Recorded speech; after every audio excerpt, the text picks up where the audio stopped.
কক্সবাজার বিশ্বের দীর্ঘতম নিরবচ্ছিন্ন বালুকাময় সমুদ্র সৈকত। ১২০ কিলোমিটার দীর্ঘ এই সমুদ্র সৈকতে প্রতিদিন ভিড় করেন দেশ বিদেশের হাজারো পর্যটক। নীল সমুদ্র, সোনালী বালুচর আর মনোমুগ্ধকর সূর্যাস্ত কক্সবাজারকে করেছে অনন্য এক গন্তব্য। এই সৈকত ঘিরেই গড়ে উঠেছে এই পর্যটন নগরী, বাংলাদেশের পর্যটনের রাজধানী।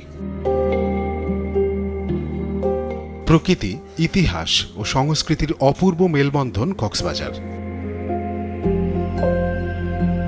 কক্সবাজারের আদি নাম পানোয়া, এর অর্থ হলুদ ফুল। মুঘল সম্রাট শাহ সুজা পালকি নিয়ে যাওয়ার সময় সৌন্দর্যে মুগ্ধ হয়ে এখানে ক্যাম্প স্থাপন করেছিলেন, সেজন্য কক্সবাজার পালঙ্কি নামেও পরিচিত।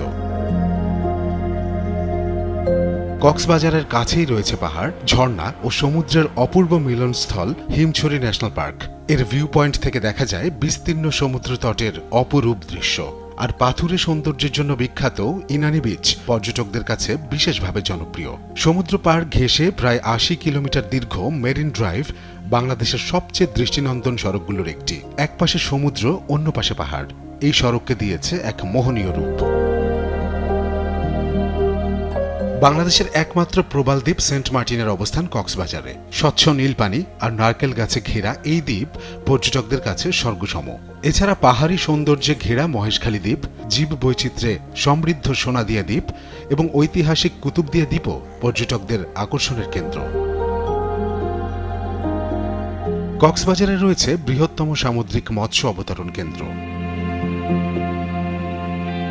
কক্সবাজারের বাঁকখালী নদী ও এর দুপাশের ম্যানগ্রোভ বৃক্ষ পর্যটকদের আকর্ষণ করে।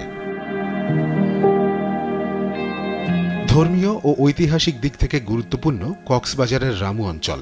এখানে রয়েছে বৌদ্ধ মন্দির, প্যাগোডা, ধাতু ও ব্রোঞ্জের তৈরি মূর্তি।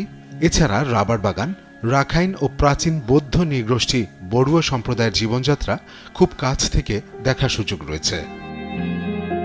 এছাড়া টেকনাফের কাছে নির্জন ও মনোরম পাটুয়ার টেক বিচ প্রকৃতিপ্রেমীদের বিশেষভাবে আকর্ষণ করে।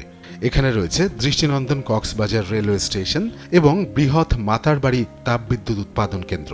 রয়েছে সাবমেরিন কেবল ল্যান্ডিং স্টেশন।